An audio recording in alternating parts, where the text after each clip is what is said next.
Good morning, good afternoon, good evening, ladies and gentlemen. This is Greater Nubu Hide family. In case today is your first time of watching this channel, please do us well, do us favor by subscribing to this YouTube channel. And for those that are subscribed to this YouTube channel, may God continue to bless you all in Jesus' name. My respected fan, there is this general principle, general saying that experience, they say, is the greatest teacher, and people form their opinion based on their own experience. Watch this video, form your own opinion, and leave us a comment on the comment section. Now, my issue my issue. Sorry, before you okay. move on, check the tribe that is teaching up this polity. Check the people that are trying to change the narrative from EFCC to Igbo man kill an Hausa man that's an EFCC.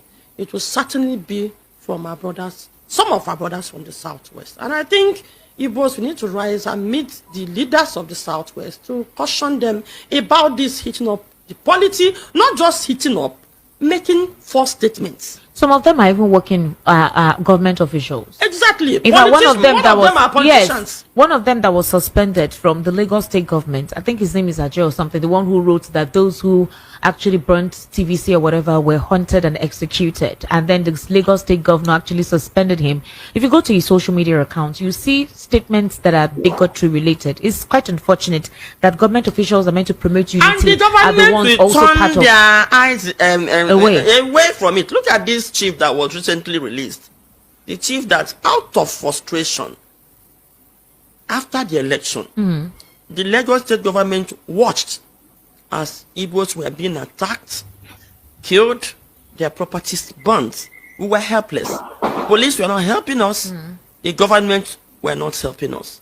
And the man, out of frustration, said, if you cannot defend us, that he's going to invite IPOP. That's all. That man spent 2 years in jail. But people had made statements worse than this.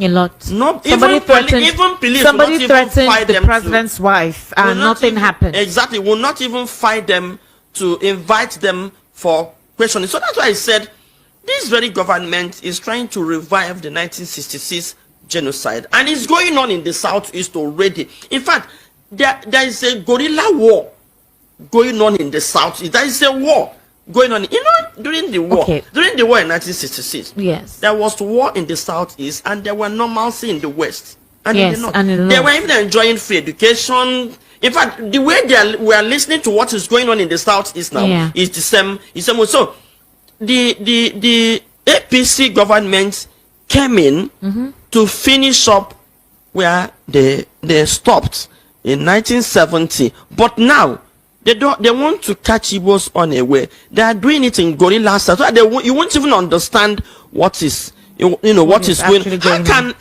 It is good that you're hearing this from somebody on the ground. You know, when we come on social media and we broadcast and we say there is war going on in Biafra land, some of us don't understand. Some think that maybe we are pushing propaganda.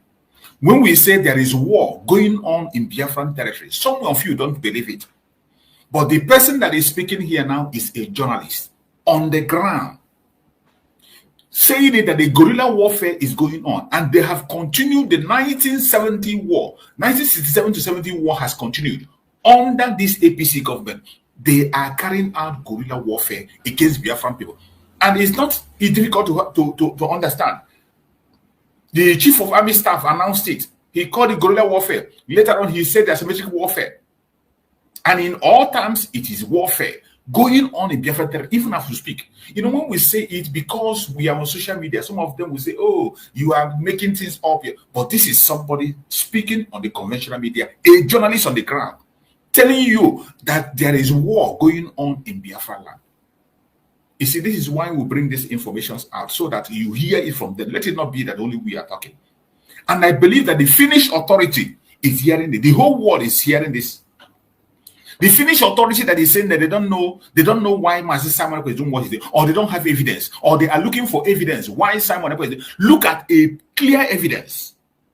Somebody on the ground. Why don't Finnish authority send their own delegate to go and interview this woman? Why don't Finnish authority send their own investigator to go and hear from this woman? First-hand information, she is an eyewitness to the atrocities of Nigerian government against the Biafrans firsthand. But somebody will still be there pretending you are looking for evidence. What evidence are you looking for? There is a war declared against Biafra, and somebody came and stood in defense to defend the land. To defend the land, because the people have given him mandate. More than 50 million people cast their vote and gave him mandate to defend them. As if it's not enough, you saw those people that gave him mandate in Finland. On 29th of November, you saw them. So that you wouldn't say it's a spirit. You wouldn't say that it's a made of something. You saw people flew in from all parts of the world to Finland to make a declaration. As if that is not enough. And you are still looking for information. You are still playing a chess. You are still playing a chess of justice with Nigeria.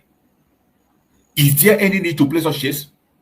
Our Prime Minister, Simon Ekpa, deserves an apology.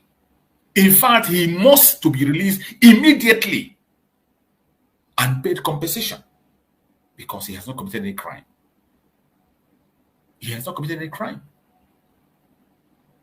Look at somebody giving a first-hand information. Let's continue to listen to her. A military that was moved in a place to relax, sit at home, now arrests citizens minding their business, going about their business, without prosecuting them. Without no prosecution, nothing. Shooting at sight, killing them, arrest them, meet them, shoot them. Because I've been telling people, I said, this is true. We read, the military will say, we busted IPOP, we shot, we killed 10 IPOP. Who are these IPOP? Where are they busting them? The CEO is one of those they are busting. And probably the banker. In such incidents, you will not see videos. Exactly. The banker that was shot and we saw her corpse is also one of them. And so many people that were missing. So there was no insecurity in the Southeast, I assure you. But the insecurity in the Southeast is been under siege by the security So you're forces. saying now that what is currently going on in Anambra State is not as how we see it. I want us to listen to this. These two incidents happened in Anambra now. Yes, it did happen in Anambra. I want the us to EFCC incident and the military is in Anambra. Yes. I want us to take a listen to this young boy who was also a victim of the EFCC modus operandi, and he was really not happy. Let's just... I barely emotional or something. EFCC came to this house. I was not around. It was my brother and his friend that was there around. I traveled. They called my phone and told me about it. EFCC no knock. They don't do anything. They just broke this door, like break into their house, bully people, beat them up, broke some properties. I will show you guys something. See this television like this now? It's EFCC that broke it. Like they broke it and beat the people up. People that were here, they beat them up. Like they destroyed. They were just doing like armed robbers. Now, after everything they did, they took them and took up to other 15 people in this compound along. Without any information, without any reason, without any cause, nothing. They searched their phone and they saw nothing, but they took them along. After all the stress and everything I passed through, they came back. Now, yesterday armed robbers, they penetrated this house and they operated exactly like EFCC. Like the way EFCC did it. They broke this door, entered this house, surrendered everybody and took everything. Like they raided this house. Yeah, so that was somebody recounting his experience with the EFCC and what transpired after the EFCC came and did their raid and left. Now, the question now is this. What are the Southeast governors doing about this? I don't want to believe that the Southeast governors do not know that there have been complaints like this about the residents. Specifically in December, a lot of Southeasterners traveled home. They went to enjoy the Yuletide season. What are the Southeast governors doing? Chukwuma Soludo set up a security outfit, Udo Gachi. We also have Alex Oti too, but though that region is quite calm.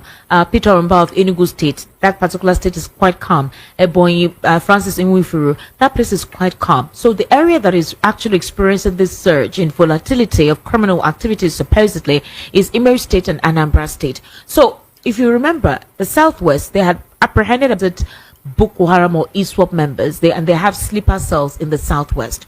The DSS kept them and they're asking questions. They're trying to locate all the sleeper cells they have, because lately there have been a lot of killings. If you know that a former police inspector's wife was kidnapped from her home, now Amotekun has been set up. The Southwest governors decided to come together to see how they could set up a security operative or a security outfit that will help combat this particular menace and go into the forest. So why can't we have that collective effort by the Southeast governors to monitor this? Now, the challenge we have in the Southeast is the issue of IPOP. We are not well managed. Okay. These were very organized youth. If you ask me, okay, I've really taken time to monitor and look into the activities of Southeast. It's like the IPOP members got wind of, maybe had information about what was about to happen in the Southeast. Because really? Everything that was happening, Nnamdi Kanu was warning, was saying that the Fulani Ginger, you know, the way he reports it, the Fulani Ginger, we are trying to come over South, they want to take over South, and they were coming through the bush, the Fulani herdsmen kidnapping, and they set up what they called ECN, Eastern Security Network. I can assure you then, you will hear them report they have chased away the Fulani herdsmen and all that. Now, when the problem was, the IPOP took over leadership of Southeast, just like then you hear Boko Haram taking over some states in the north. The people were more of listening to IPOP because they felt these people were representing them really. IPOP and the governors that should represent them and should say certain things are not saying, and the IPOP is putting a lot of pressure. Now that really it was a problem. I think they had several meetings on how to manage this IPOP thing. Now they were more of how to get back the people from IPOP other than, and they were ready to do it by all means. Now out of the desperation, they actually allowed the military to come in, not knowing what the government of the day had in mind. In fact, it was an avenue to now come in. They've been wanting to have a way of coming in to do this. They don't have, there's no way. Now, this is an avenue for them to now come in. Otherwise, how can the military come in and then all of a sudden, who negotiated with Asari Kibo? Who negotiated with the military? Because I think the whole, you know, every human being has tendency to commit crime. If you know that you commit that crime and get away with it. Sure, yes. So now, since the Southeast is now a place where crime is going on, there is no doubt some of the citizens that were in Lagos and all over the place started moving in. Now, rather than the militaries curtailing them, they were even using them to commit most of these crimes. You know, it happened to me. I challenged the military at Osumohu one time when they were questioning me up to my family name and stuff. That was like, so you will gather information from us, send it across to the kidnappers. So they built a cartel from the military to the criminals, to the underworld people to do all this. Now the thing has gone so much so that even the governors don't even know what to do. I put a call across to one of the leaders when I got to him. I said, this is what is going on. I think the militaries are on top of all this crime being committed. The man said, madam, we know. Listen, his word. Our problem now, since we discovered that this is what they are doing, the challenge is, if we send them away, they will now pull the criminals and now say, because the militaries have left. So I think this is the issue. If you watch, throughout all this IPOP military stuff, we did not hear more of this from Enugu. Why? When this happened, celebration. After that day, when those supposed celebration, after that day, when those supposed unknown gunmen came, it was like there was going to be a heavy presence of the military there. But somehow he's been able to contain that. Even when 5 military men were shot, yes, but they wanted to enter Abia State. Yeah, so that was the means. Did not allow them. We went to Mahia, Ewa. We had to tell the military, the person is for you to pack and go. We can't have you, when we are attacked on the road, you begin to arrest our boys. And those also went and had a meeting with them. I think that's curtailed, but you see, have reports of kidnapping around, you know, Abia State. But in Imo State, even on the 24th of December, Asari also reported that he's still working with the militaries in Imo State. Yeah, he even mentioned the community where his boys are along with him. At Idato. You can imagine. 24th of December, yesterday.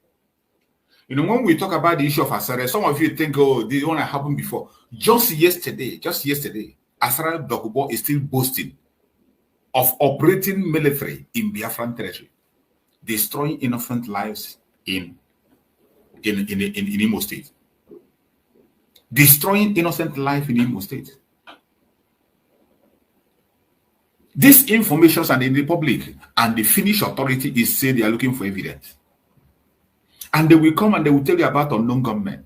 Yet they are the people recruiting unknown gunmen, recruiting the kidnappers. Every single insecurity in the southeast is being implanted by the federal government of Nigeria, simply because they want to suppress the restoration of Biafra. And we cannot be silent. We can't allow them to oppress us. He mentioned it. Yes, he mentioned and if you watch, that's Idato, there were killings in Idato. And now, you know, Anambra State and Imo State are just, I don't know how to say it.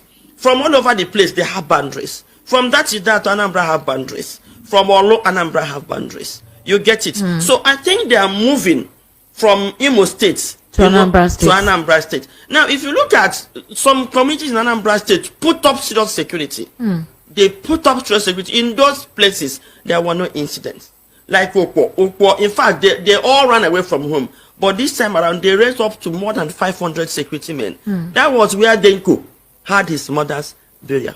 He's from okay, Okpo. yeah, because it was peaceful. We saw the contributed money and raised over 500 securities. So I think I would suggest and advise most of these communities raise security. Don't just raise out.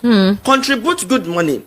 Raise securities of the indigenes of the place. Because if you raise security of the indigenes, they'll be able to identify people. Because you can't know who is who and this is. Traditionally, what kind of security are you going to raise and give them double back? Go and face the real enemies, the Fulani Janjaweed that are in the bush with their assault and 47 and 45. This is one thing these people don't understand. The only solution is to support the freedom of your people, the United States of Biafra. The Liberation Army of Biafra is equal to the tax. We will ourselves with the equal measure of arms they are coming with. That is the only way to end this. Speak in the language that they understand. When you continue to provide this very solution of forming a security, what are they having? The security, you form security and you give them stick and to go and face people with AK-47.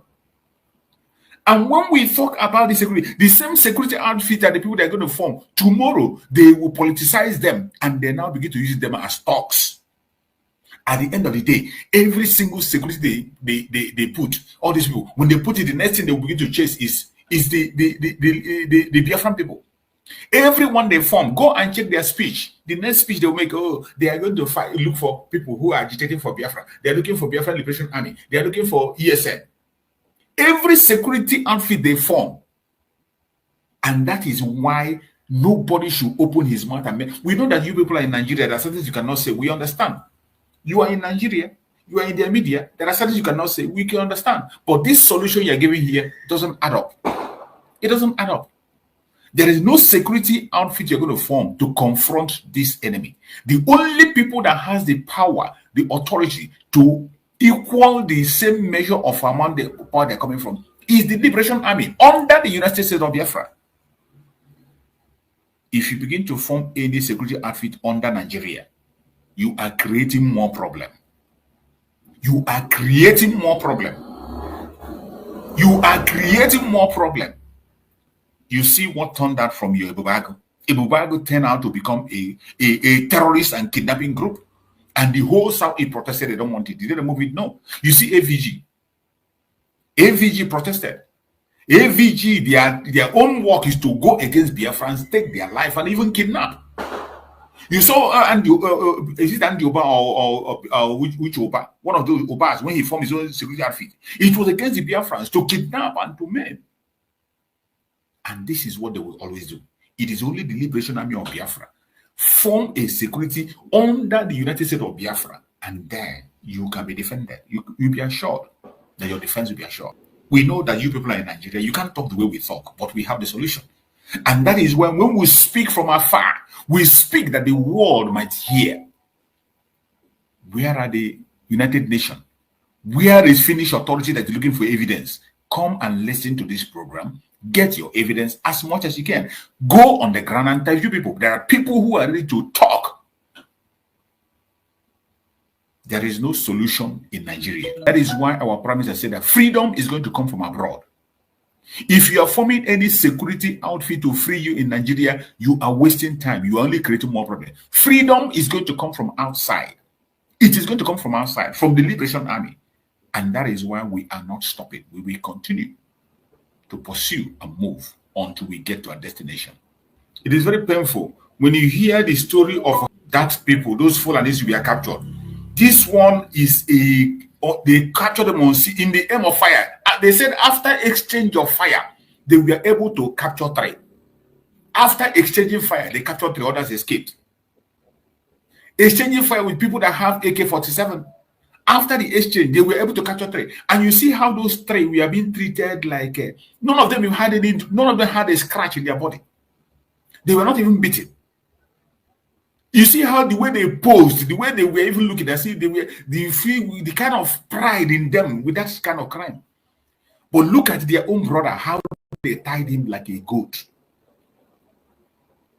Come on, maybe they come to your house, they say they saw how that is it. Maybe the one they are smoking or whatever. The way they will beat them, they're almost near death. If not, that the one they beat is never escape. Even if they beat you, the people will be happy that they really beat you. If it's only beating, they will be happy that they were beaten.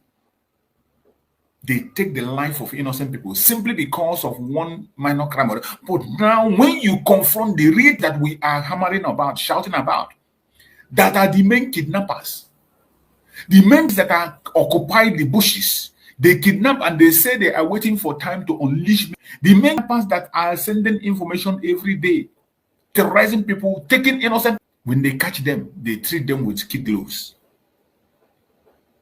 And they want us to keep silent. It is sad, but we must continue.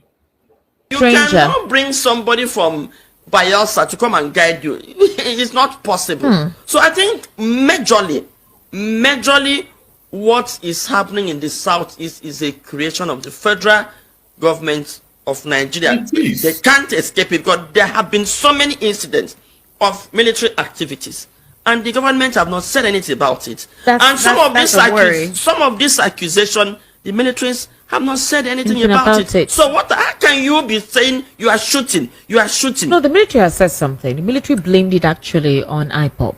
The chief of defense staff, Christopher Musa, was the one that made that statement via a television interview. He said most of the crimes ongoing is by IPOB, although IPOB distanced itself at the time. But the chief of defense staff insists that it is the activities of IPOB.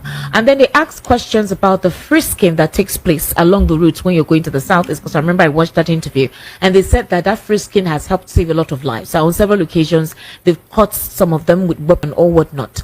This is the reportage you were talking about, where facts are misrepresented. But at the end of the day, it takes the effort of the governors to come together and do something about it. So are they overwhelmed? Are they underwhelmed? Are they confused? Is it that they don't know what to do? What are they afraid of? Okay, Esther, I'll tell you what.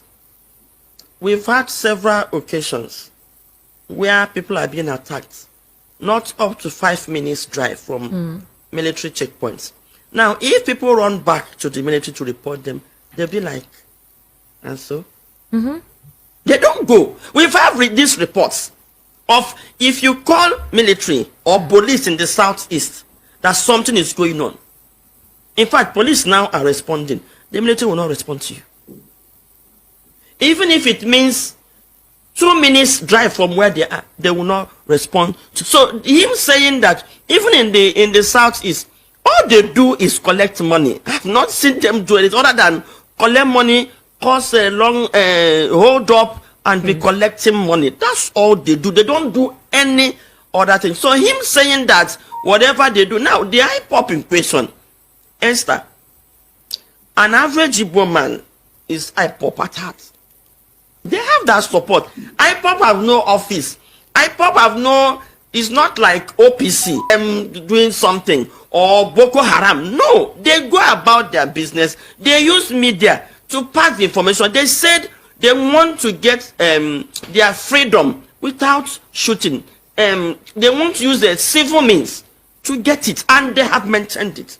So if army is telling you that they have a shootout, where did they see this IPOB? Where are these shootouts going on? Oh, Okay, if you see anybody, did you just call them and they tell you we are IPOP? How do you know? How do you even let the military tell us how they identify this IPOP? Okay, my respected people, you are highly welcome back once again. Having listened critically to various presentations, to various presenters here, ladies and gentlemen, I will subscribe to this principle, to this saying by an American writer that says that any man, whether you are a woman or you are a man, boy or girl, little or old, any man that cannot protect what he or she inherited from his fathers, from his or her ancestors, does not worth living. So protect yourself, protect your land, but in everything you are doing, do it legally, but don't allow any person to displace you. Thank you and see you in our next video.